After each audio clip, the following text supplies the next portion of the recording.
uh, and this evening performance has been sponsored by Techelet, to whom I'm very grateful. Imaginative, innovative, and inspiring programs to encourage people to learn about their Judaism and their Zionism, all available on their Facebook page, Techelet, T-E-C-H-E-L-E-T, transliterated into English. A big welcome to you all, and not least to my actors, to whom I'm especially grateful. I don't know if you'll be able to see them all, but the judge, who's perfectly attired for the part, is Leon Bennett. Prosecuting counsel, Yoav. Where are you, Yoav? If you say something, I'll see you.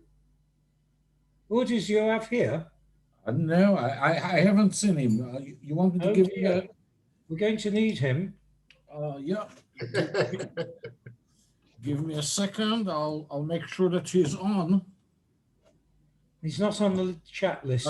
Just a second. I said that he... Oh. He will be in just a few minutes. He's trying to put his children to sleep. Yeah. They should have been sleeping about half an hour ago. I just got a message from him. Okay, well... So he'll be in a few minutes. Okay, and then the witnesses are Dan Evan, who you see, who's a great friend of mine, Ud Gundar, Ellie Tilson, all these people. I'm not going to give you a little thumbnail sketch on each because they're all considerable people.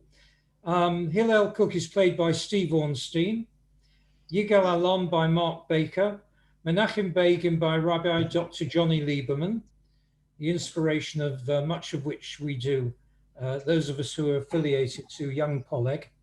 And I take the part of David Ben-Gurion. Well, you wouldn't expect me not to, would you? I hope everybody will remain muted, apart from the actors, during their performances. But otherwise, everybody should be muted, please. They will breathe life into the otherwise inert script entitled The Trial of David Ben-Gurion after the Altalena. The Altalena incidents, in the plural, 70 years ago today and tomorrow, continue to divide Israeli society. Divisions largely driven by political allegiances. The left will never forgive Menachem Begin for bringing the ship and the new country barely out of the womb to the cusp of civil war. And the right will never forgive Ben-Gurion for making gunfire and death inevitable. Is there another view? There is, but even I did not know what it would be until I wrote the last page. Let us start at the beginning. The literary conceit is that Ben-Gurion, who left the Prime Minister's office in 1954, was later that year put on trial for murder. We start on day 4 of the trial with the judge opening the proceedings. Today, Wednesday, the 1st of October, 1954, corresponding to the 3rd of Tishri, 5714, is day 4 of the trial of David Ben-Gurion for the murder of Abraham Stavsky and 15 other members of the Irgun Tzvai Leumi on board or in close proximity to the vessel, the Altalena, on the 21st and 22nd of June, 1948. All witnesses have already taken the oath. Call Dan Evan.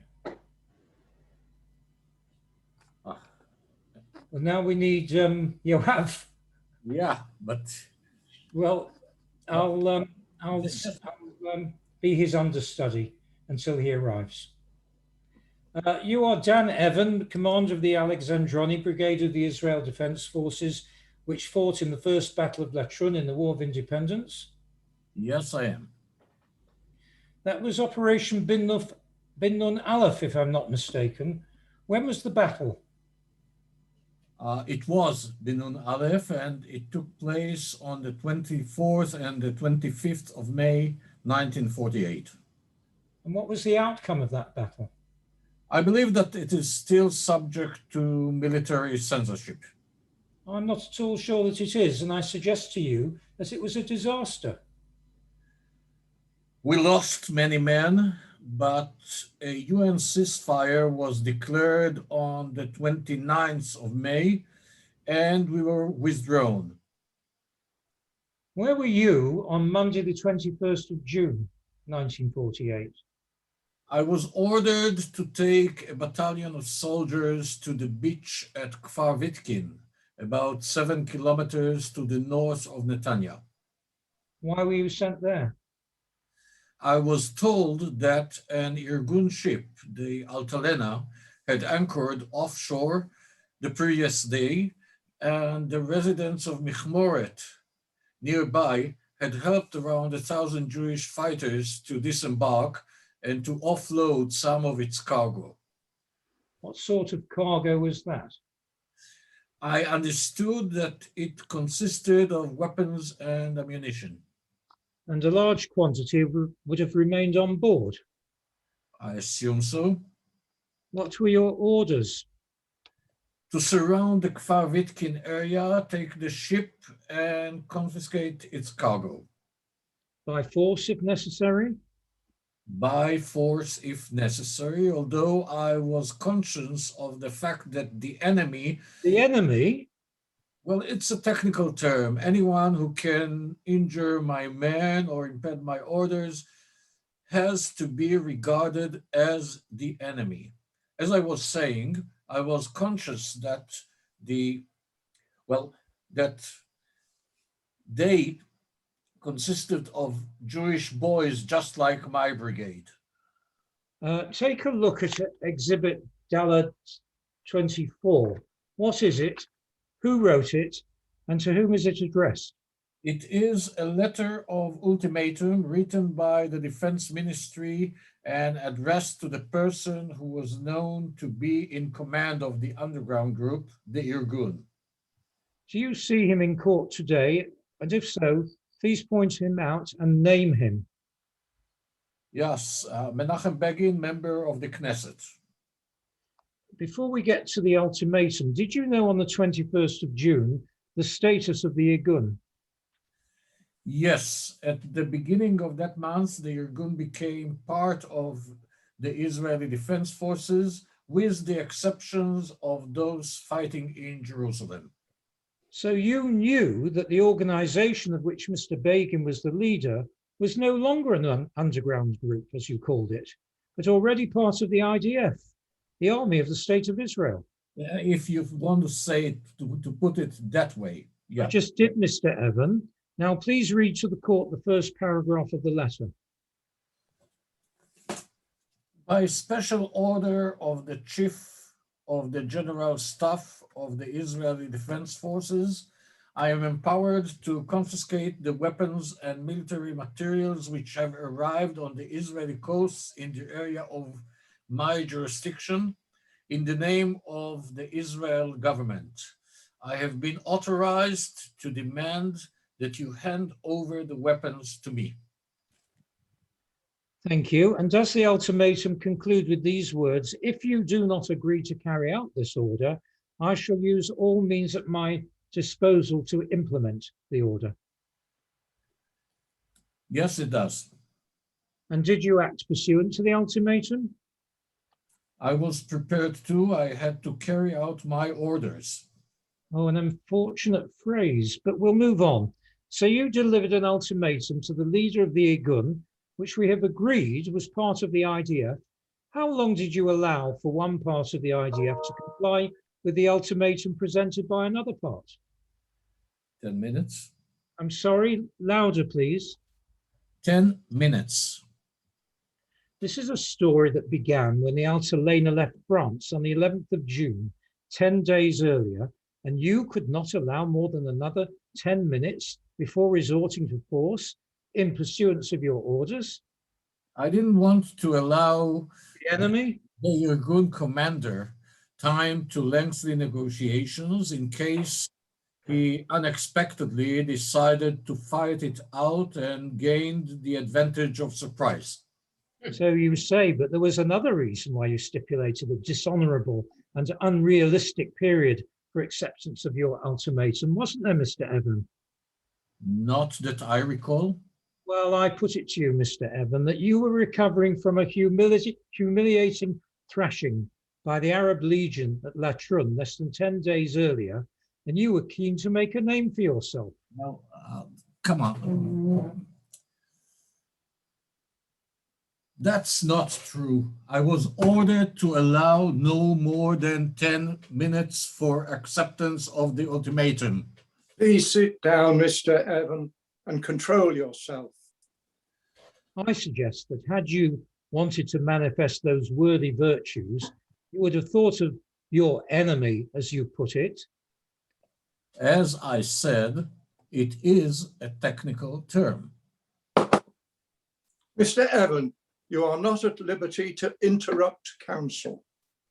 Thank you, Your Honour. As I was saying, had you wanted to manifest those worthy virtues of reasonableness and humanitarianism, you would have thought of your enemy as Jewish comrades in arms, members of the same IDF in which you served, and you would have allowed them rather more than 10 minutes.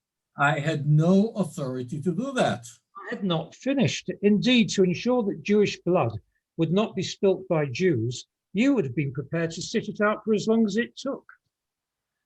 I had to carry out my orders. Ah, that unfortunate phrase again. You had the area surrounded, didn't you?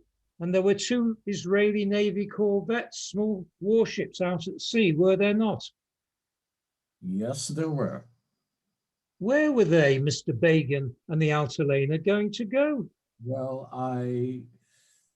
Let me help you, Mr. Evan. I put it to you that you were a man in a hurry to make a name for yourself that did not sound in defeat, and in a hurry to score a victory on the battlefield that was the beach at Michmoret, even at the cost of 8 Jewish boys killed. I hope you will consider that it fired up your career. Thank you, Mr. Evan. Stay there, please. Mr. Evan, yes. you heard an aside from my learned friend earlier. You said, let us see now, twice, I had to carry out my orders. And my learned friend replied, an unfortunate phrase. Did you understand why? Well, not really. I was concentrating on my own evidence. Well, as you may recall, Mr. Evan, at the Nuremberg war crimes trial after World War II, soldiers of the Wehrmacht and the SS in Nazi Germany on trial for genocide and crimes against humanity would often respond to those charges with the words, I was just following orders. Mr. Evan, were you ordered to kill innocent women and children, push old people into ditches and shoot them to death in cold blood, and drive starving people hundreds of miles and death? No, of course not. Thank you. Now, my learned friend put it to you that you might have given an ultimatum of longer than 10 minutes to the Irgun. Did your orders require you to do that? It was a matter of a binary choice, a yes or a no. I would have exceeded my authority if I had allowed any longer. And did you open fire after 10 minutes? As it turned out, no. There were people on the beach from Ichmoret and Netanya, all mixed up with Mr. Begin and other from the Irgun, some in IDF uniforms. We opened fire only after we were shot at from the ship. And as you heard, 8 Jewish boys died on that beach because Mr. Begin did not respond positively to your ultimatum. How do you feel about that? I expect that both Mr. Begin and I will carry the sorrow of that day with us to our graves. Indeed, Ms. Evan. Thank you. You may stand down now. Thank you.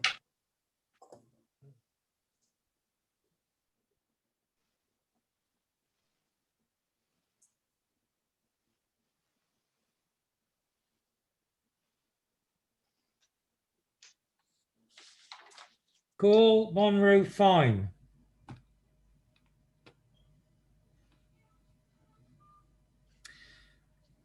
I'm still standing in for prosecuting counsel. You are Monroe Fine, the captain of the Altalena, the gun ship which left France on the 11th of June 1948 for the State of Israel. I am. You are a citizen of the United States of America, are you not? I am. Please tell the court how you came to be the captain of the Altalena. I served in the U.S. Navy in the Pacific in World War II, and I captained just such a vessel. They were widely deployed for the invasion of Japanese-held islands in the Pacific. So you were the ideal person to command such a ship, but how did you get to the Altalena 3 years after the war had ended? I was brought up in a consciously Zionistic family in Chicago. When I returned home from the Pacific at the end of the war, I was heartbroken to learn that there had been greater cruelties even than the Japanese had inflicted. The destruction of the Jews of Europe shocked me to the core. Soon, however, I was excited at the possibility that there would be a Jewish state. In 1948, you were still a young man of 25, single with no ties. Yes, and life was boring back on City Street. I was a manager in a publishing house. My father knew of Peter Bergson and is an activist Zionist. We got in touch with him and arranged to meet up in DC. So you met Mr. Bergson in Washington, DC. What did he tell you? That they were members of the Irgun that had been trying to get the British out of here. In fact, as I later discovered, Bergson was the head of the Irgun in America. He said he had a special mission for me. So in the spring of 1948, you were sent to France? Yes, I went to Port de Beau, a small harbor about 30 miles northwest of Marseille, and I saw that they had acquired just the sort of craft that I knew so well. They were painting on her name as I arrived at the quayside, Altalena. It was a Shem Et of the great Ze'ev Jabotinsky. What happened next? The ship was loaded with many weapons and much ammunition, a gift of the French government, so I was told, and nearly 1,000 young men and women of the Irgun boarded. When did you set sail for Israel? After some delay, we raised anchor on the night of 11th, 12th June and slipped out under cover of darkness. But we could not risk informing our people in Israel about this in case the signal was intercepted. And you were making for which port in Israel? Initially, I was told to berth in the port of Tel Aviv, but one day short of the Israeli coast, we were redirected to Kfar Vitkin, near Netanya. Which you reached on the 20th of June, is that right? No, we dropped anchor at 3,300 hours on Saturday, 19th June, about a kilometer from the beach. The weather was foul and the sea very rough. We could do nothing until the following day, Sunday the 20th. Eventually, the Chevra arrived from Mechmoret, a fishing village nearby, in small boats. We used those and our lifeboats to offload about a fifth of the cargo. Consisting of? The manifest, which I signed off, recorded that 2,000 rifles, 2 million rounds of ammunition, 3,000 shells, and 200 Bren guns were unloaded and ferried to the beach. And what about the volunteers? During the day, their hero and mine, Menachem Begin, arrived and boarded the ship. There was great excitement with much singing and dancing. By the evening, however, the young Irgun volunteer fighters had disembarked, all 940 of them, and they were driven off in a convoy of trucks to be conscripted into the army. Do you mean the Irgun? No, I mean the IDF, which acquired almost 1,000 of the best fighters at a stroke, straight off the Altalena. By the evening, also, a load of Irgunikim in IDF uniforms had arrived and were milling around on the beach. So to the next day, what can you tell the court about the events of Monday, the 21st of June? We began to see a great deal of activity in the trees beyond the shoreline. Suddenly, the beach was full of soldiers, fully armed and looking as threatening as anything I'd seen since Iwo Jima. There were also people from Ichmoret and the Irgun, guys milling around on the sand. We were all Jews, yet some of them looked like they were about to use others for target practice. Please tell the court slowly and carefully what happened next. A soldier was rowed up to the ship carrying an Israeli flag and a white cloth on a bayonet attached to a rifle. He handed up a note calling out, "This is for the big guy. Tell him he had better be quick."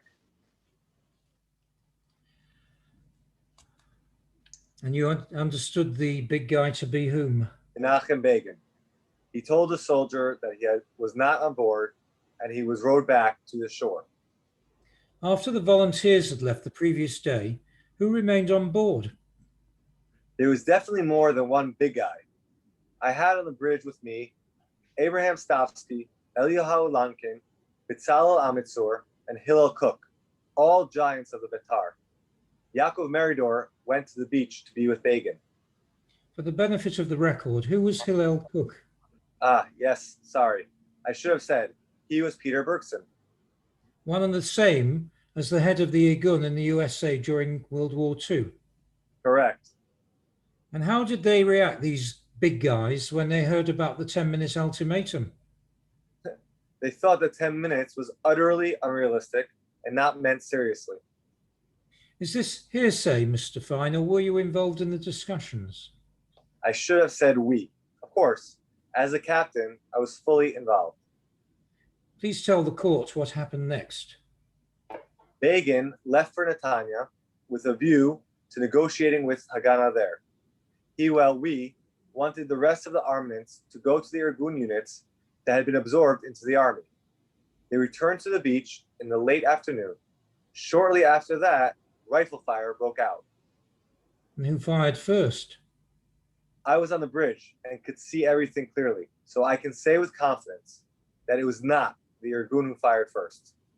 Begin, braving a hail of bullets, jumped into a launch and was piloted to the ship. Then the corvettes opened up, so I maneuvered the Altalena to place it between the corvettes and Begin's boat, enabling him to board safely. What casualties resulted from the exchange of fire? 2 of our guys died on board. I learned later that 4 more Irgun guys were martyred on the beach and that the IDF suffered 2 dead. It feels just as raw today. So what caused the gunfire to stop? Yaakov Meridor, Begin's deputy, who had remained on shore with the help of the people from Ichmoret and Netanya, negotiated a ceasefire with Dan Evan. But the Irgun fighters and the weapons on shore were surrendered to the IDF. And then? Begin wanted to get the Altelena to Tel Aviv, where he hoped the people would see that he had no ill intent. He expected to negotiate with Ben Gurion as to what would happen to the rest of the cargo. Then, a minor miracle. The corvette signaled to us to make for Tel Aviv. What time did you set sail? 21:35 hours. The corvette started firing at us on the way, but we answered with Bren guns. We had mounted on deck, and they backed off. We arrived off Tel Aviv at midnight. And you made it to the section of the beach opposite the end of David Frischman Street, is that right? No, unfortunately not. When I tried to stop the ship offshore by reversing the propeller, it suffered some mechanical difficulties.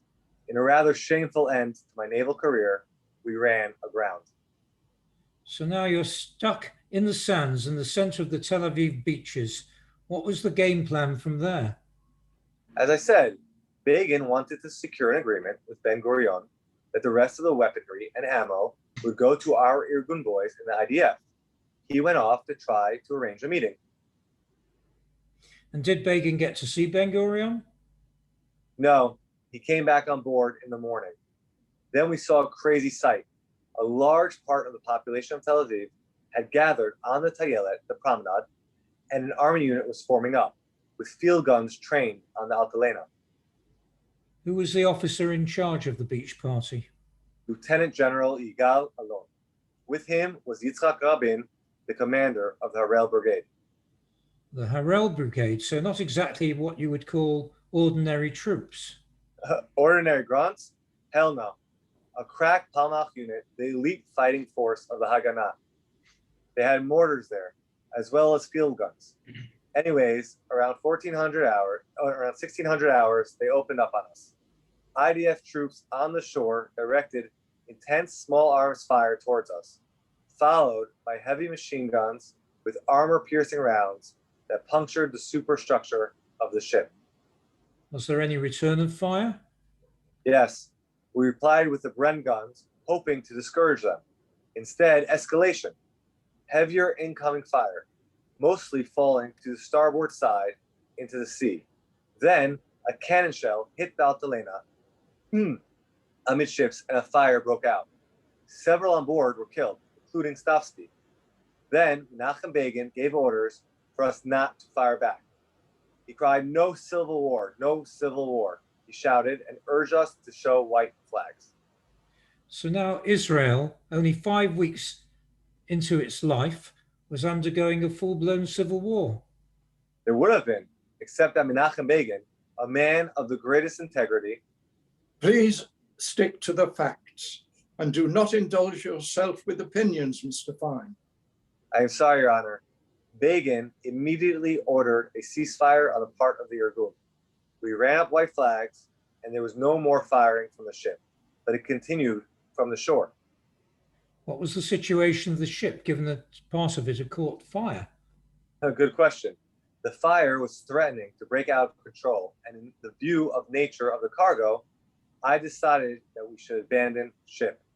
The firing stopped only when the IDF could see the men leaving the Altalena in disarray and plainly in no condition to fight. At least they had the decency not to fire on unarmed men in lifeboats. I expect you ordered the big guys off first. Yes, but they were the last to leave. The crew left first, then the Irgunim came, and the very last, even after me, to evacuate the Altalena would have been Menachem Begin, but someone threw him overboard into the sea from where he was pulled into a lifeboat.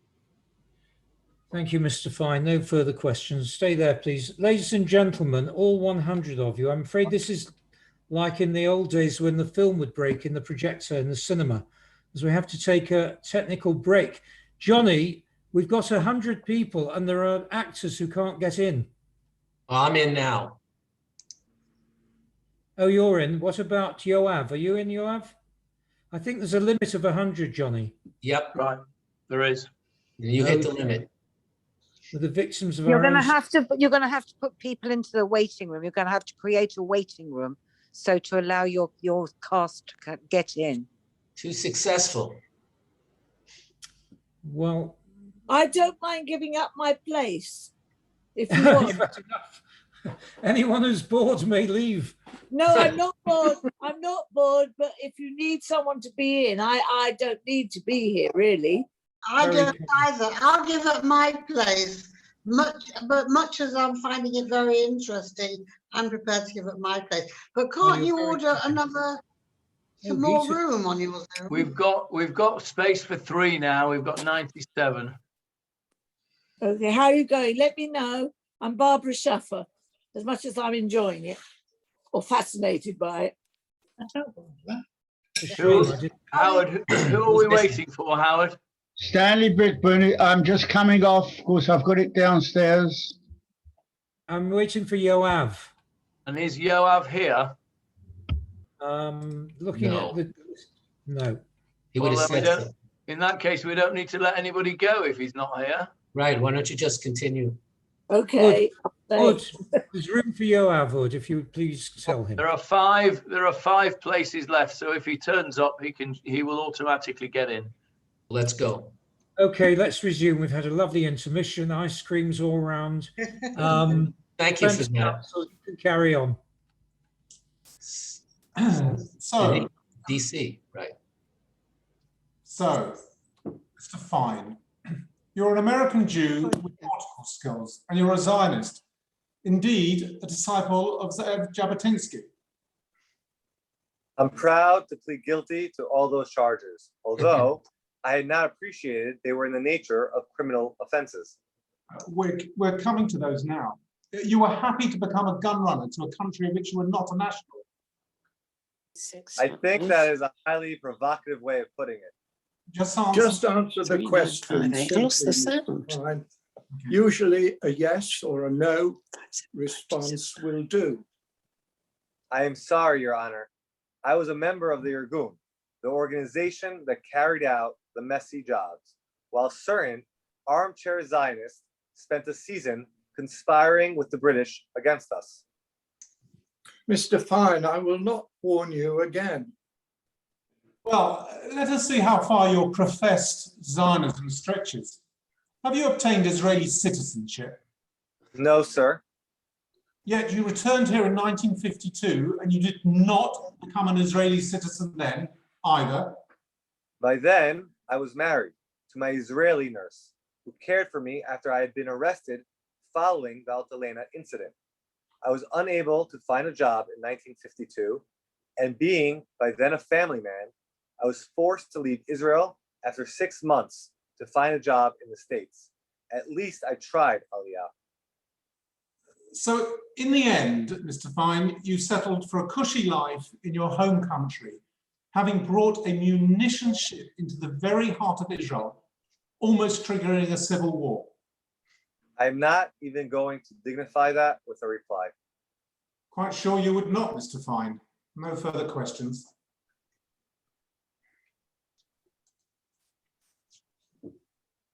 Call Hillel Cook. I'm sorry, but I'm going to have to continue as prosecuting counsel.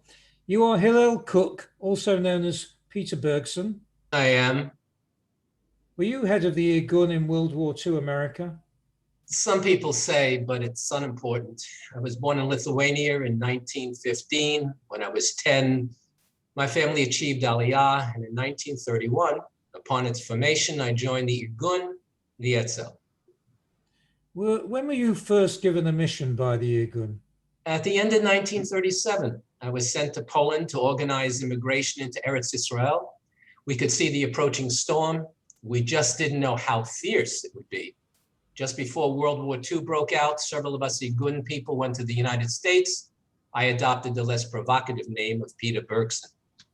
What were your assigned tasks? Well, at first, we were setting up Jewish army units to fight against Nazi Germany within the Allied armed forces.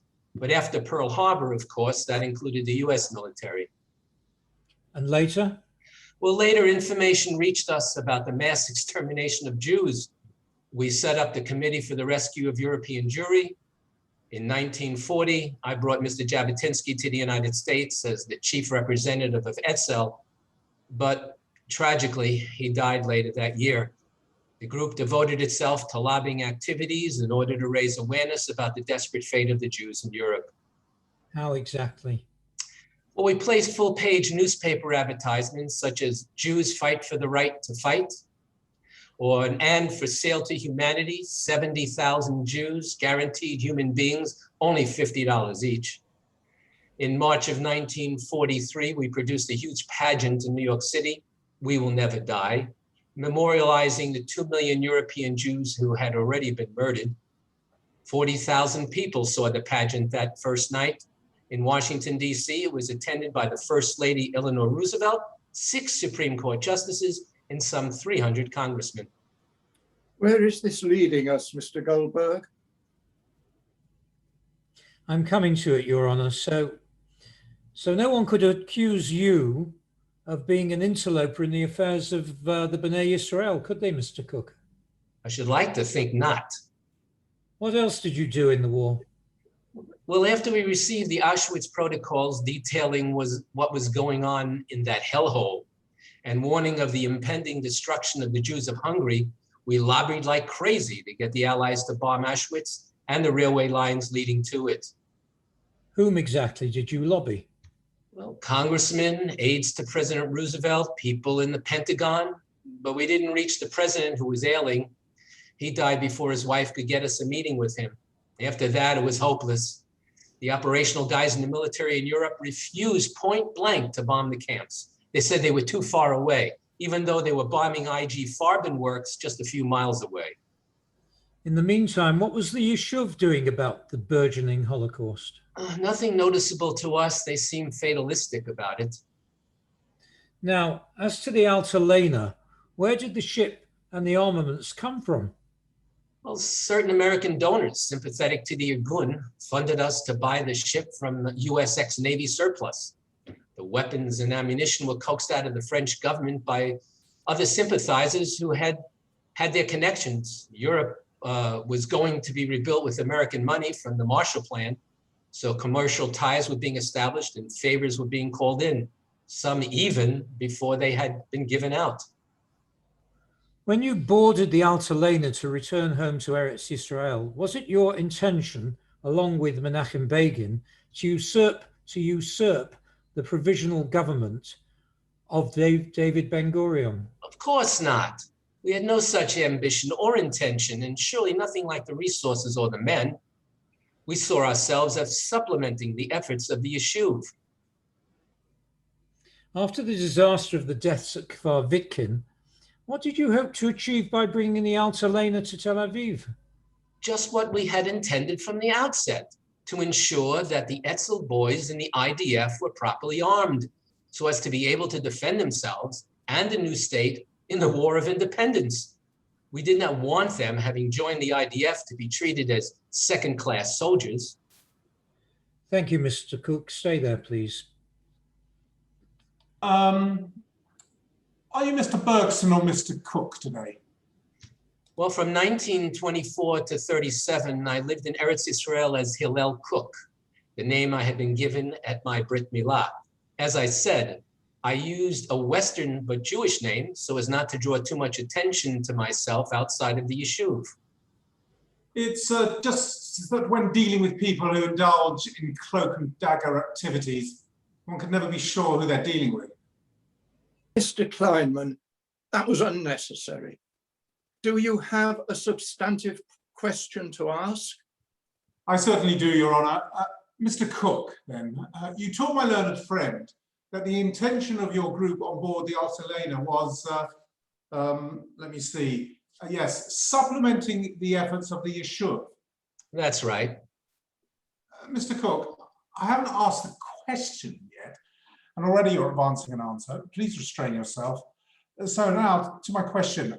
How was the provisional government supposed to appreciate this intended beneficence when you turn up unannounced off the shores of a state at war? Well, they could have had negotiated with us, asked us our intentions. We were not a total surprise. Begin had told Ben-Gurion that we would be coming. He was just unable to say when. Let me put it to you another way, Mr. Cook. You arrive unannounced, specifically as to your ETA, with a ship that was a veritable powder keg and emblazoned with a pseudonym used by Jabotinsky, was it not? It was. You must have known it would have been seen in the Yishuv. They had been led for 30 years by Ben-Gurion and his socialist supporters in Mapai and the Sochnut, all somewhat to the left of Etzel and the Irgun. Obviously, the Altalena would have appeared as a red flag to a bull. Look, it's hard to know where to start. Is that a question or an assertion of power? If the two of you cannot conduct yourselves with appropriate decorum, I shall hold you both in contempt. Mr. Cook, the question is, do you see how the Altalena would have been perceived as a threat to the provisional government? Your Honor, perception and prejudice are wholly subjective. We wanted to negotiate to achieve not overly ambitious goals for our fighters, whom we had surrendered to the IDF. Please continue, Mr. Cook. Well, it's obvious, which is why I left it hang in the air, but I'll spell it out for the record. By negotiating with us, Ben-Gurion would have seen the earnestness and good faith with which we wished to do business with him. Did you send a delegation out to Kfar Vitkin on arrival with that message? Better than that, Menachem Begin went ashore with Yaakov Meridor, and they went off to Netanya for discussions with the army or the government, but they were spurned. The next day in Tel Aviv, no opportunity for negotiations. let alone an expression of goodwill was given. Instead, there was cannon fire and mortar rounds.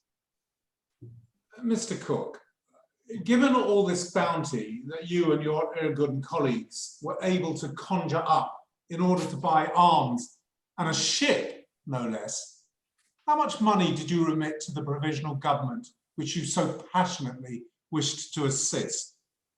First of all, there was no surplus cash to send, Yes. but we did deliver 940 fit and enthusiastic volunteer fighters straight into the arms of the IDF. So you were a loyal Israeli, Mr. Cook, were you not?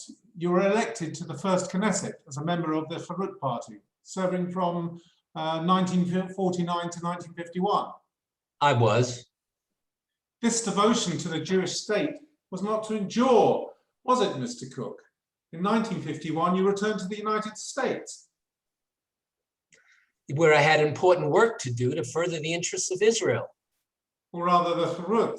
So in the end, you settled for cushy life, not in your adopted country, but in America, having brought a munitions ship into the very heart of Israel and almost triggering a civil war. No further questions. Oh. I believe we now have Yoav in the Zoom meeting. Are you there, Yoav? Yoav? Because soon I'm going to be asking myself questions. Hi, Howard, I'm here. Ah, great. So call Yigal Alon. Wait a minute, I'm just going to find myself. I mean, it's 22? Yes, should be. Depends which version you have.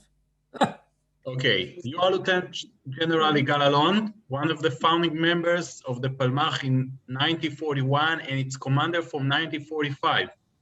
I am, although that should be Lieutenant General, retired. What is the Palmach, General? Palmach is an acronym for Plugot Machatz, Strike Force. It was established in May 1941. By 1948, it consisted of over 2,000 men and women in 3 fighting brigades and had auxiliary aerial, naval, and intelligence units. I'm very proud of the Palmach, clearly. What was your position in the IDF in June 1948, General? I was the commander of the Southern Command. As such, you were stationed in Tel Aviv. When the first UN truce came into force on the 11th of June, the Egyptian army was ensconced in Istud, 40 kilometers to the south of army headquarters in Tel Aviv. So, yes, I was stationed in Tel Aviv. On the 22 June 1948, did you receive order from a military operation that was not against the Egyptian army? Yes, mid-morning, I received orders from the Chief of Staff, General Yigal Yadin. What did he tell you? First, he asked if I had been kept informed about the movements of a ship called the Altalena, and I told him that I had heard it was on its way to Tel Aviv from Kvar Vitkin, where there had been a firefight and deaths on both sides.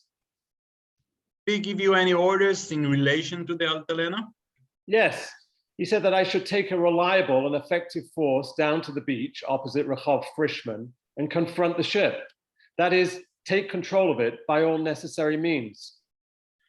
Do you understand that it means you should use force if necessary? Yes, I did. What were your political allegations in 1948, General Alon? I'm sorry? I ask about your political allegation, General Alon. I was a member of the Mapam party. And the Prime Minister. To which party did he belong? Mapai. Would you agree that both parties are left of center? Indeed, well to the left? I would. Please tell the court the essential difference between the parties. The Mapam was pro-Soviet. Was? Since the 1952 show trial in Prague of 14 members of the Communist Party of Czechoslovakia, most of them Jews, Mapam is no longer so devoted to Moscow. In 1948, it was the Communist Party in Israel. If you like, yes. Well, it's not so much a matter of what I like, but what Prime Minister General Yadin, like about you in June 1948, because you see, do you not, that you were all about as distant the political spectrum for Mr. Begin, a Herut function, as it was possible to be. Isn't that so, General? I was a soldier first and foremost. Come, General Alon, the reality cannot be lost on you. The Prime Minister and the Chief of Staff been stuck with a general on the political right, they could not have been as confident as with you. Force would be deployed against the Altalena. Do they now? I was a soldier first and foremost. So you keep saying, but I think the court accepts the political implication of the military reality, even if you will not admit it. Well, move on. What sort of force did you assemble on the beach in Tel Aviv to confront the Altalena? I ordered the Harel Brigade, led by Yitzhak Rabin, to the beach with sufficient troops and armor to carry out my orders to achieve the surrender of the Altalena. By force, if necessary? By force, if necessary. What did you understand about the Altalena and her armaments? What did I understand about the Altalena? I am supposed to be asking the question, General, and you are supposed to be answering them. But I will indulge you this one time. What sort of ship did you understand it to be? A pocket battleship, a destroyer, a frigate, a warship of any aggressive disposition? Well, of course, I knew that she was none of those. Yet you assembled field guns, mortars on the beach, did you not? That is correct. Not so as to be able to respond to the 300mm guns of the Graf Spee, or merely the 110mm guns of the British destroyer. This is correct, isn't it, General Alon? Yes, that is correct. The court has heard that Bren guns were deployed on the deck of the Altalena. What would you say is the bore of the Bren gun? 30 millimeters, I suppose. You do not suppose when you are a general. A general. No, please, state the bore of your field guns. 100 millimeters. Larger by a factor of around 3? Yes. So, on the one hand, we have a ship that is not a gunship of any sort, with civilians on board, a Jewish one at that, with a cargo of ammunition in the hold, some Bren guns deployed on deck, and on the other hand, field guns with 3 times the firepower, mortars with about double of the power. What was it that prompted you to give the order to fire on the ship? How do you mean prompted? I mean, General, negotiation with those on board break down? Negotiations? I was involved in no negotiations. Let us be quiet. Clear then. You were ordered to assemble a force on the beach at Tel Aviv to take a ship that was like a beach whale, equipped with no naval weaponry, just a few Bren guns, and you arrive with enough firepower to confront an Egyptian battalion. Yet, you have no orders to negotiate surrender? I am a soldier, not a diplomat. Quite so, General Aaron, quite so. And as a soldier with left-wing affiliation, facing the famously right-wing Gurion, ordered by the Prime Minister to take the ship by force, if necessary, given that you had no remit to negotiate force or give it its true character, gunfire, was inevitable, was it not? I thought that a show of overwhelming force would have been enough for the people on board to give themselves up without a shot being fired. Oh, you did you, Mr. Alon? And how did you think that they would know how to go about that without a word of being exchanged between you? Let's face it, you were there predictably to fire on the Altalena. And the proof is that you did. No, we were there to accept its surrender. I put it to you, Mr. Alon, that it was likely to surrender in the end, but it was equally likely that first you would fire on it. That's not true.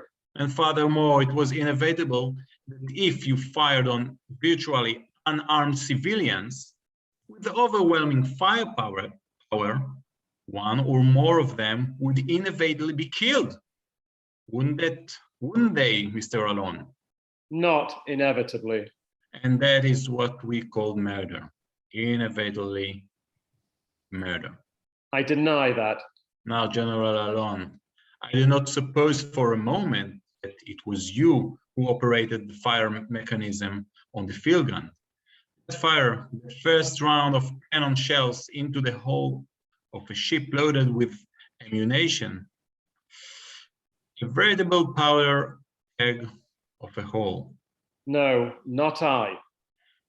So you had to give the order to fire to another officer. Correct. How many times did you have to give the order to fire that first round? 3 times. Yes, 3 times, because the first 2 refused. Is that not correct, General Alon? It is correct. And the third person who was prepared to carry out the order, who was it? It was the commander of the Herald Brigade of the Palmach, Yitzhak Rabin. No further question. Stay there, please, General. General Alon, who is General Yisrael Galili? He had been the head of National Command, but he became head of the Defense Ministry upon independence. And do you know what the political affiliation of General Galili? He was a Mapamnik. What about the other generals? Were they all affiliated to Mapam? Some were Mapam, some were Mapai. Almost all of them had emerged from the kibbutz movement.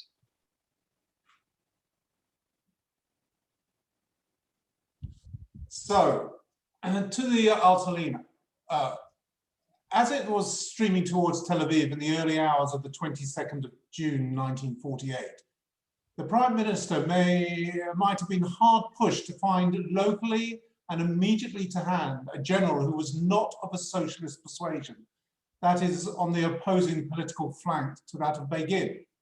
That must be correct. In fact, in what became known as the Generals' Revolt in the April... You refer to April 1948? I do. In the Generals' Revolt, Ben-Gurion wanted to appoint generals affiliated to Mapai to the top jobs, and the Mapam generals faced him down. I'm not sure there were any on the right. Thank you, General. Now, you have been criticized by my learned friend for your lack of negotiating skills and told that deaths, murder, as he characterized it, was inevitable on the beaches. Was there, in fact, an alternative? Yes, of course. Confronted by my big guns and overwhelming force, the solution for those on board was to face the inevitable and run up white flags or send signals to the Kiryat, the army headquarters, or ostentatiously to throw their Bren guns into the sea. Anything other than just sit there until some trigger-happy, nervous 18-year-old from one side or the other fired without orders and kicked the whole thing off. And when the firing began, was it two-way with gunfire from the Altalena?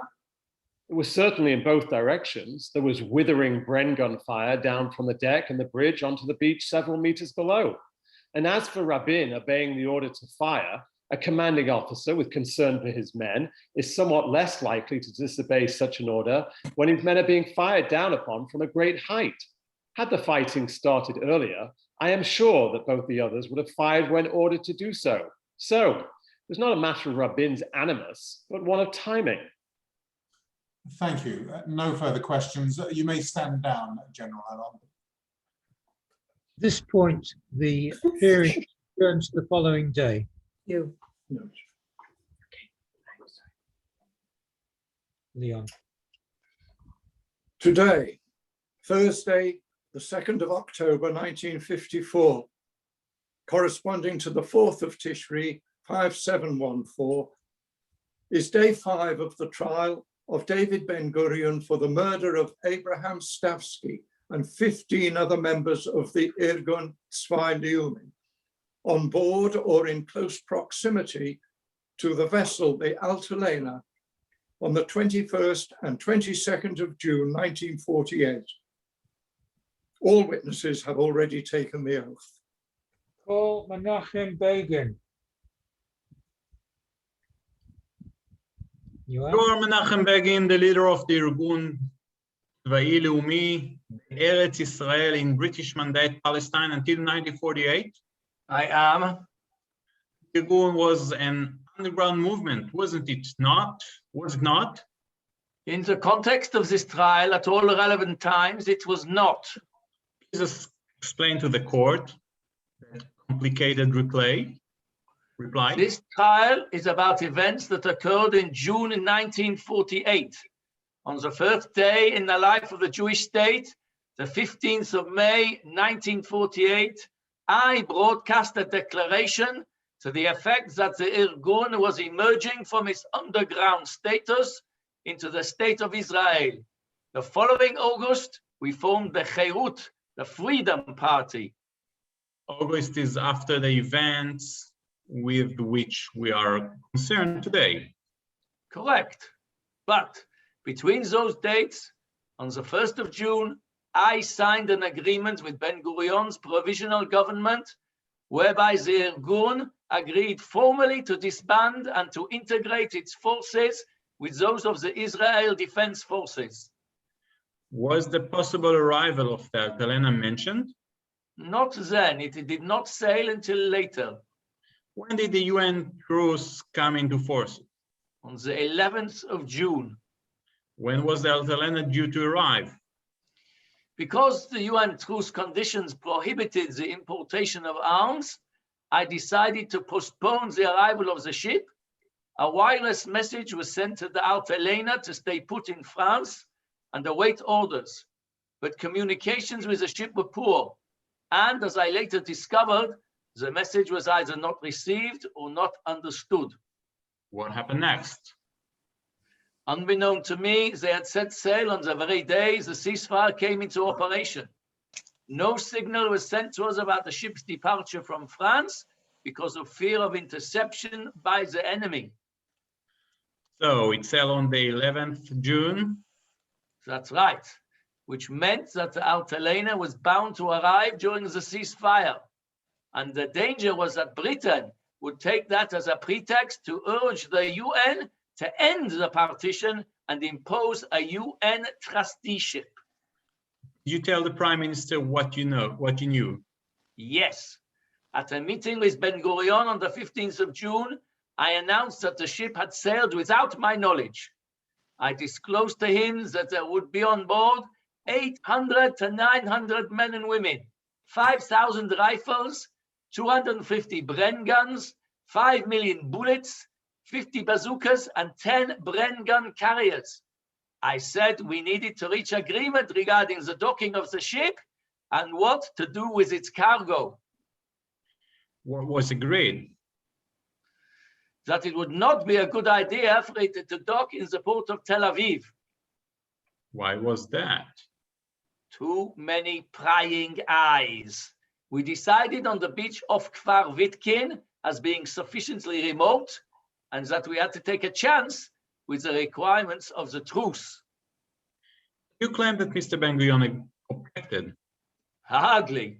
Even he would not spurn the opportunity of acquiring nearly 1,000 Irgun fighters and all that Irgun materiel.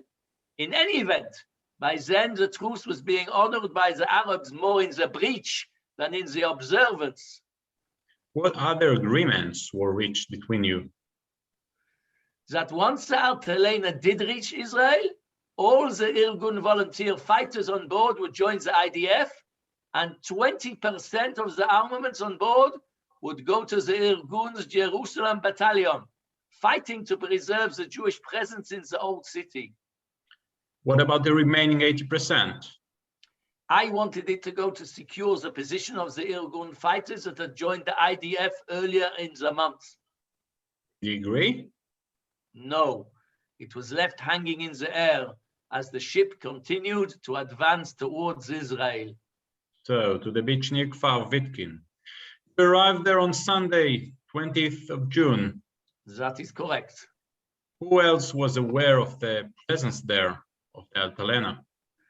There were two Israeli Navy corvettes anchored about 1 kilometer seaward of the ship. They must have picked up her approach and tailed her there. Which means that the provisional government was fully in the picture. We may assume so. But the Israeli Defense Forces did not arrive on the beach until the next day, Monday, correct? Correct. No doubt because they wanted to get hold of my 940 fighters before confronting us. It was not until the day after they had been taken off to an IDF camp that the army turned up. Go back to the Sunday and tell the court what you remember. I boarded the ship to a great welcome. The Chevra was singing and dancing for hours. People from the nearby fishing village of Michmoret came and assisted with the transfer of around a fifth of the arms and ammunition from the ship to the shore. And they are young Irgun volunteers? Later in the day, a convoy of army trucks arrived, and nearly 1,000 of the flower of our youth left us to be conscripted into the IDF. So that was the Sunday. What happened the next day? The following day, the fateful 21st June, I was back on the beach with my Irgun colleagues. We were debating how to engage with Ben Gurion over the rest of the armaments on board the Altalena. I was driven into Netanya, where I hoped to meet with either army top brass or government officials. Did you, Mr. Begin? No, I could find no one who was prepared to negotiate with me.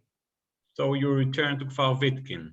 I did, and on arrival I saw soldiers swarming all over the beach, armed to the teeth. Many IDF soldiers, originally from the Irgun, had turned up too, and were mingling with those from Michmoret, who had helped the day before and were curious about our next move. Did you try to make contact with the IDF commanding officer? Before I could do so, he found me, Dan Even, commander of the Alexandroni Brigade, who presented me with a letter. What were you expecting and what did you receive? Well, I expected that it to be an invitation from Ben Gurion to discuss the balance of the armaments. What I saw shocked me to the core. It was an ultimatum to the effect that we should just surrender everything and do so within 10 minutes. How did you respond? I said to my colleagues within Evan's earshot that Jews do not fire on Jews. It was unthinkable. We decided that an abject surrender was unnecessarily humiliating, and we owed it to our donors not to do so without seeking to parley with Ben Gurion. And what happened next? Suddenly, gunfire erupted, and I jumped into a launch to get to the Altelena. On the way, the corvettes opened up on us, but Monroe Fine moved the ship to shield us from the gunfire and probably saved my life. And then? I realized I had to get the ship to Tel Aviv, where there would be more transparency and we would be safer. Also, I thought I would be closer to the representatives of the state, not least the Prime Minister, with whom I had previously reached several agreements. And the court has heard that the corvette signaled to the ship to go there. Yes, so we had already agreed on something more. I wanted only one final agreement, that the armaments remaining on board would go to the Irgun units absorbed earlier in the month into the IDF. I did not think that a lot to expect. Mr. Begin, what the court wants to know is this. Were you planning an armed insurrection? With what? Almost all the Irgun fighters were in the IDF. Some were battling in Jerusalem, and nearly 1,000 that had arrived the day before went straight into the IDF, with whom, I should say, could I have presented any sort of threat. In any event, I remembered the Beitar Credo, that there must never be another Jewish civil war. And when the firing broke out at the beach in Tel Aviv, that's what I shouted to my men. No civil war. Thank you, Mr. Begin. Stay there, please. Mr. Begin, Beitar was founded in 1923 by the revisionist Zev Jabotinsky. The Irgun, which emerged from the Haganah, was a revisionist, Jabotinsky adherent, activist underground movement, started in 1931, I believe. Am I right so far? More or less, yes. I'm sorry, Mr. Abraham, you need to mute yourself urgently, please. David Abraham, please mute.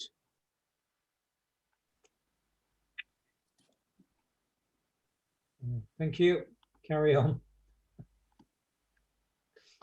So, there were on the far right, whilst those who had brought the state about, the Sochnut, the Histadrut and Ben Gurion were on the left, mainly Mapai, although, as this court has heard, there were those further to the left in Mapan. Isn't that correct also? If you think that without the Irgun and the Lehi, the British would not still be here, then you are, I regret to say, somewhat unrealistic. It was they who broke the will of the British and their 100,000 soldiers to continue with the mandate. But it was not the Stern Gang who had formed and developed the institutions that meant almost every component of a complete working state was in place by the 15th of May 1948. Is that not correct, Mr. Begin? It is, but that has nothing to do with the murder of innocents on the Altelena. We shall come to the tragic deaths on the Altalena and on the beaches of Kfar Bitkin and Tel Aviv by and by, Mr. Begin. First, I put it to you that turning up on the shores of a country at war, placing it in breach of the United Nations truce conditions that its political leaders had negotiated, in a ship financed from outside the state was nothing more than a bare provocation. Not at all. The country was desperately short of armaments and ammunition. What we had organized, collected, and transported from Europe was exactly what the state of Israel needed for its survival. So you say, Mr. Begin, so you say. Not just I. The proof is that on the 15th of June, the order came from the Ministry of Defense to bring the ship in with all speed. The whole ship's manifest were intended for the defense of the country. We were agreed on it, Ben Gurion and I. Yet some of the armaments on board were not in the hold, were they, Mr. Begin? I fail to see your point. There were Bren guns deployed on deck, mounted and ready to fire. The Altelena potentially had to run the gauntlet of the British Royal Navy and the Egyptian Navy, if there was any difference between them. Mr. Begin, you claim that you merely wished to parley with Mr. Ben Gurion or his representatives in the army, yet you retained the means of inflicting casualties, and you did inflict casualties on your fellow Jews, both at Kfar Bitkin and Tel Aviv. The army opened fire first. I hadn't finished. Had you ordered the captain to make an ostentatious gesture of throwing the Bren guns overboard in full view of the corvettes and Commander Evan, all impression of hostile intent would have gone at a stroke. Had we conducted a reprise of Masada, they would have felt less threatened also. You seem to forget that we had acquired those weapons and ammunition, and we merely wanted to negotiate the destination of what was left on board. It was not unreasonable. We had allowed our army to be subsumed into the IDF. We had brought badly needed materiel to the country at its time of need. And rather than have one final discussion, Jew fired on Jew. This is dictatorship. Your Honor, that last statement is a matter of heated subjective opinion and should be struck from the record. It already has been, Mr. Kleinman. One final question, Mr. Begin.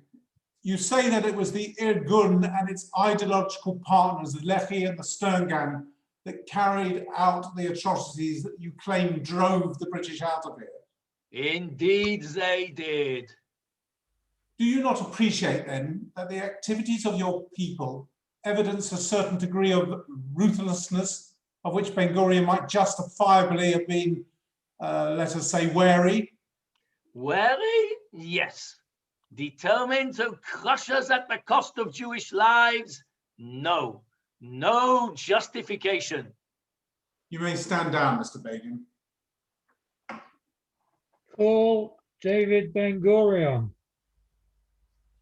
You're David Ben Gurion from the 15 May 1948, first acting, and then from the election of 1949, the first Prime Minister of the State of Israel. I am. And you proclaimed the birth and independence of the state on the 14th May 1948. I did. Is it correct to say that the Israel Defense Forces were created at the same time? It is. Would you tell the court about the composition of the IDF following the Declaration of Independence? Certainly, as from day one, indeed, for several months before, once the UN vote on the 29th of November the previous year, we had been at war. There were several competing entities that had to be absorbed into one army, even while we were under fire. The main component parts were the Haganah, the Palmach, and the Irgun. You had a direct line to the Palmach, and Mr. Begin made it easy for you. Did he not on day 1, the 15th May, by ordering his Irgun fighter to join the IDF? That is correct. I'd like to establish the strength of the IDF in June 1948. Please consider Exhibit Gimel 2, which is a note of the strengths of the army component parts, the Golani, the Givati, the Alexandroni, the Carmeli, and so on. It shows 25,000 men in the aggregate. Do you accept that? It is closer now. And then on the 21st June, you acquired almost 5% more straight of the Altalena. Yes. Yes. Is that the action of group that was planning insurrection? On its own, no, but there were still rogue Irgun units that did not heed Begin's call, pursuant to the agreement of the 15th of May, to join the IDF. They are roving around and armed. But you agree that the IDF had extorted the bulk of the Irgun fighters, and you agree that 20% of the cargo of the Altalena could go to the Irgun fighters in Jerusalem. What was the problem with agreeing, as you knew Begin wanted to allow the remaining 80% to go to the Irgun formers fighter in the IDF? That's just it. They were by then part of the IDF, not prime minister or defense minister, and I had both responsibilities at the time, would permit an army within an army. Why would I allow Begin, an ordinary civilian by mid-June, who had agreed willingly to his troops becoming mine, to dictate what should happen with the armaments that he had collected, as he claims, for the defense of the state? Mr. Ben Gurion, please do not phrase your answers as questions. Now, you sent a well-armed force to Kfar Vitkin to confront, take control of a ship that was unarmed, apart from a few brand guns on the deck, which it had needed for self-protection. Was that not overkill, Mr. Ben Gurion? My job, my duty was not to assess what might be overkill or underkill, but to make plain the authority of the state. Yet, with all that IDF firepower, the potential for something to go wrong was there, was it not? And it did go wrong, did it not? That is how you see it. Well, given that Jewish life were lost, I do. And you were the one who issued the order to take the ship at any cost, which is why you are charged with responsibility for the death on the 21st and 22nd June 1948.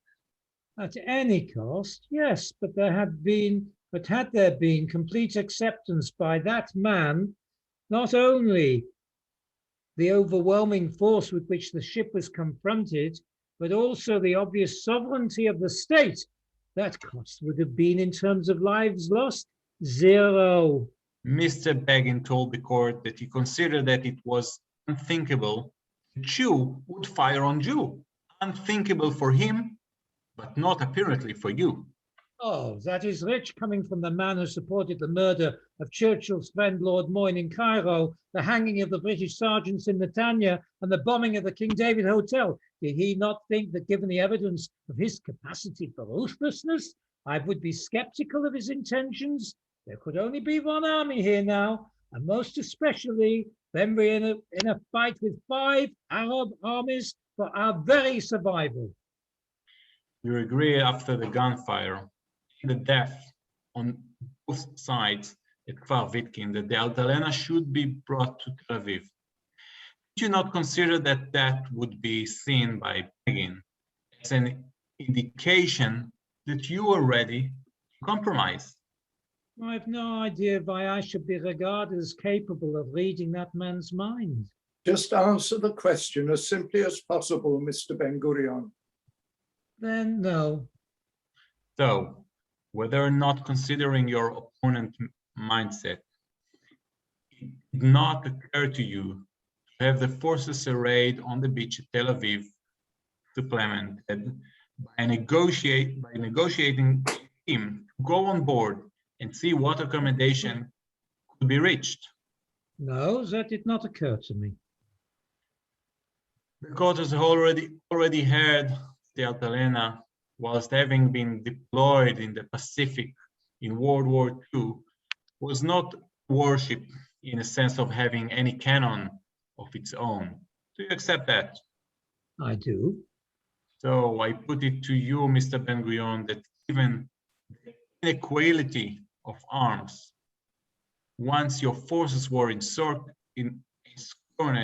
on the beach, both at Kfar Vitkin and the next day at Tel Aviv, giving the obvious potential for someone accidentally to discharge a weapon, thus triggering an exchange of fire, the inevitable outcome was that some Jewish boys would be murdered by others in circumstances that resulted directly from your orders.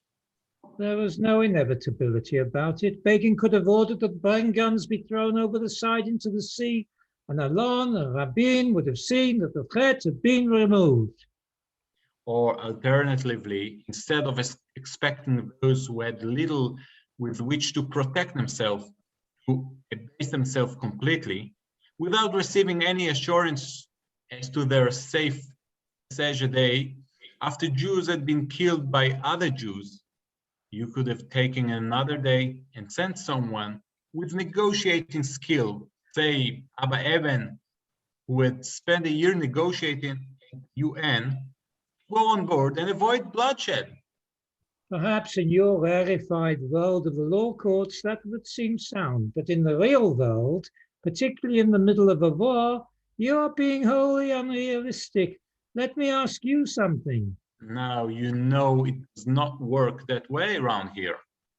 Well, allow me to answer your last question in another way. You're the one wearing the kippah, Mr. Goldberg, so you will know that this week's Sedra, because you heard the Baal Korea chanting it this morning, and you will hear it on Shabbat. This week's Sedra is Vayelech. What does it say? Pasuk 31:23. You shall bring the people to this land that I swore unto them. And how does the Gemara, Sanhedrin 8a, interpret that? Simply this: there must be one leader, just one person who can give orders. It could not be more appropriate, could it? One spokesman and one army. No further questions. Order, please, Mr. Ben Gurion. Mr. Ben Gurion, before we start, would you like to take a break? No, let's get it over with. Okay, Mr. Ben-Gurion, we have heard that you agreed several issues with Mr. Begin. That is correct, is it not? It is. That the Irgun would be absorbed into the IDF on the first day of the new state of Israel. That too is correct. And that the ship could come and eventually that it should make all speed. Again, yes. That it would first should weigh anchor at Kfar Vitkin and then later it should proceed to Tel Aviv. Indeed. And that 20% of the arms and ammunition on board should go to the Irgun fighters in Yerushalayim. Yes, that as well. So why was it so difficult for you to agree to his final demand or request that the balance of the cargo be allocated to the Irgun fighters who had joined the IDF? Simply because there has to be a limit to the manipulation by a man whose purpose had been spent. Yes, the Irgun did a lot of the dirty work, and perhaps the British would not have gone when they did without the destruction of the southern wing of the King David Hotel.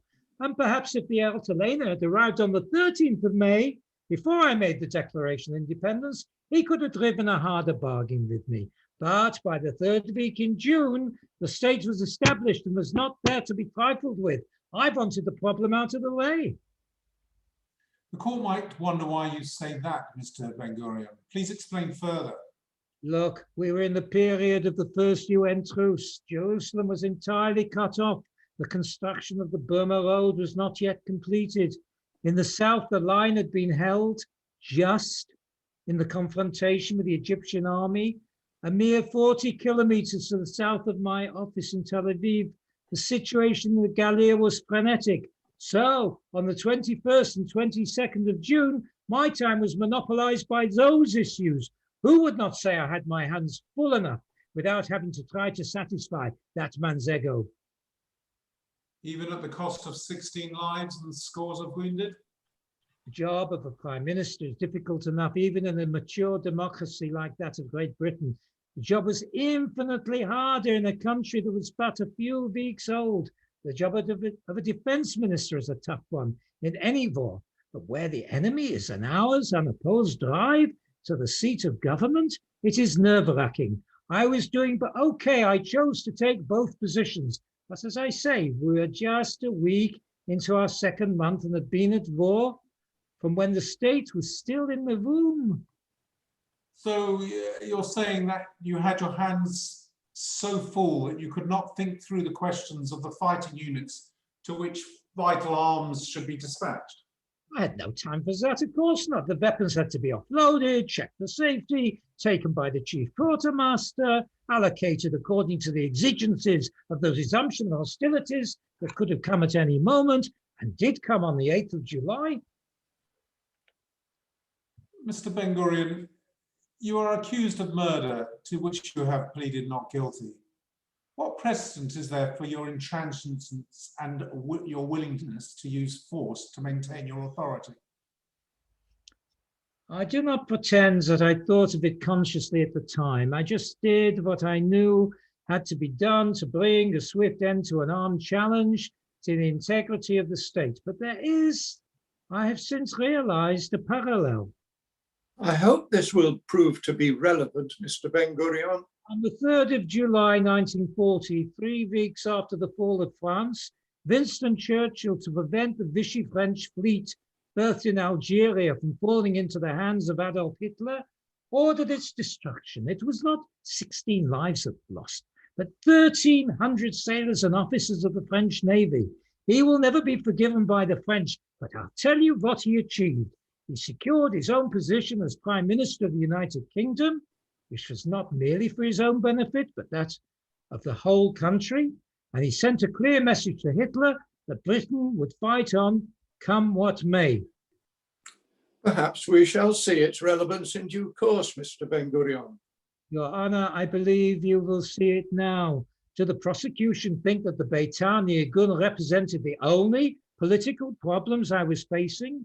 It was my responsibility to maintain the integrity of the provisional government of which I was the leader until there could be elections, which was certainly not until the war was over. So, for your socialist Mapai party, Beitar, or Khairut as it became, were your political opponents. They were, but as I say, they were not the only ones. I had the Mapam, the pro-Soviet Stalinist communists, breathing down my neck.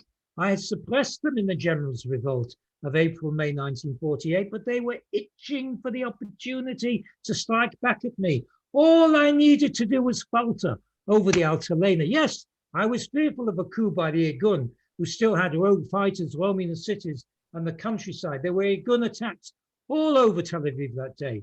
So one false move by me, one misstep, one sign of weakness, and it would have given Mapam the opportunity to unseat me.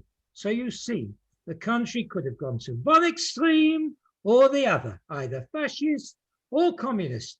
I was the least extreme option. But the lives of those 16 Jewish boys, Mr. Ben-Gurion, what do you say to the court in which you are being tried for their murder? I say it took two to cause that disaster. If there is blood on my hands, see what color are those of the man who affected to run a parallel policy to that of the generally recognized government for the time being of the State of Israel. He could have backed down, but on 2 consecutive days, he was prepared to risk Jewish lives, while all the while he claims he presented no risk of insurrection and none of civil war. He claims the credit for averting civil war, but he is the one who brought us to the verge of it. We should have been tried together and both found guilty or both acquitted. It was I who maintained the status quo to the point where he had the choice, either to plunge us all into disaster or, as he finally chose to do, to back down. Would that he could have found it within himself to do so 48 hours earlier. I have no further questions for this witness, Your Honor. Where's my prosecuting counsel?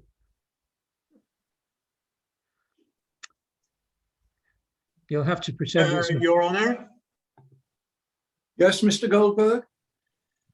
the State of Israel withdraws all charges against Mr. Ben-Gurion.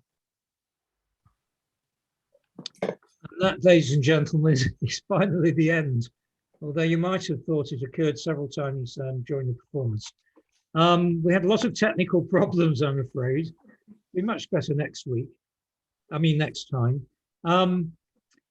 Research is an amazing pursuit, as you never know where it will lead. Little did I know before of the Generals' Revolt that Ben-Gurion had to face down a month before the British were to leave, or of the threat from the left from the Stalinists of Mapam that might have unseated him. The number of times that the Zionist project has come within a hair's breadth of failing is horrifying. The Altalena is an object lesson in our not hating each other more than our external enemies revile us. The hour is late here in Israel, so I can take some questions if you like, but I'll just mention that a future project is likely to be to write of the scenes in the Prime Minister's office, that of Golda Meir, in the darkest days of the Yom Kippur War. And to thank you all for attending, and to thank the actors for giving up so much of their time and for doing so well against immense technical odds, and to thank you all for attending and making it worthwhile. Now, if there are questions, please unmute yourselves. I'll be happy to, and others can be happy to answer them. Can I just make a brief comment? And I'm just a spectator in London. Am I unmuted? You are, and Yes. it's an honor to have you here, Netemka. Well, anyway, my interest is that as a child, I only slightly exaggerate, I wrote a biography of Menachem Begin, and I'm also married to Hillel Cook's daughter. Wow. And I just want to say it was a fascinating evening. But although I won't detail them, there were numerous factual errors in what actually happened. I'll just give you a couple. One, as far as I know, much as Begin would have liked to talk or meet with Ben Gurion about the Altalena or anything else, he never did. This was a great frustration. And he was shunted off to meet with Israel Galili and others. And it kind of fed his long sense of chip on his shoulder regarding Ben Gurion. And again, with Hillel, Peter Bergson, who was, by the way, present at a lot of the meetings, negotiations, etc. Hillel was not alone, although he was the most strident in thinking Begin was mildly bonkers at some time. In some of the demands he was making, he initially wanted to sell the Altalena and its cargo for $200,000, and then he wanted all of the weapons to go to Irgun fighters, albeit in the IDF. And there was one memorable, I mean, Hillel had just gotten back to Israel at the time and was listening in on that phone call with Galili in Begin's office. And when he made that maximalist demand, and Hillel basically said, "Have you lost your mind? We have a state now, and they probably have 6 armed ships coming just out of self-interest. What are you asking for? This is crazy." And he turned to Yaakov Meridor, the Begin did, and said, "Nu, what do you think?" And he said, "Ani maskim im Hillel." And Begin called back Galili and said, "I was just kidding. I've talked to my colleagues." And that's where the 20% came. And the final trivial but funny detail is about Monroe Fine. Despite being portrayed as this kind of devoted, full-on Irgun loyalist, and he was ideologically very much committed. There was Monroe Fine gave an interview shortly after the Altalena to an American journalist, in which he said memorably, "When Begin came on board, I had no idea who he was. He was just this, what was it, short, wiry guy with a mustache." And so the notion of all of these people being part of some inner council that knew each other was mildly overdone, but otherwise truly fascinating and a very imaginative way of going about it and educational. Thank you. Actually, I think it was pretty clear that Begin and Ben Gurion didn't get together after the 15th of May, and the rest of it I claim is literary license. I mean, you just can't get all that detail into it. We'd still be halfway through it by now. But thank you. I mean, I agree with everything you said. Thank you. Anybody else? No. Well, I mean, we come pretty close almost every day to fisticuffs here, and we need to learn lessons from this episode, and let's hope that they are being learned. So thank you very much, everybody, for your contributions, especially the actors and also the spectators, and maybe we'll try it again sometime when we can admit more than 100 people. Thank you very much. Thank you. Thank you. Night. Well done, Howard. Great job. Thank you, Howard. Thank you, Howard. You really did great. Thank you for letting me be part of this. Nice of you. Very good performance. Thank you. It was wonderful. Mr. Temko, send me your email address. With pleasure, with pleasure. That one on the Just right. Howard Epstein author, you'll find me. Okay, keep well. Thank you, everybody. Everyone, what does she say? And you saw who?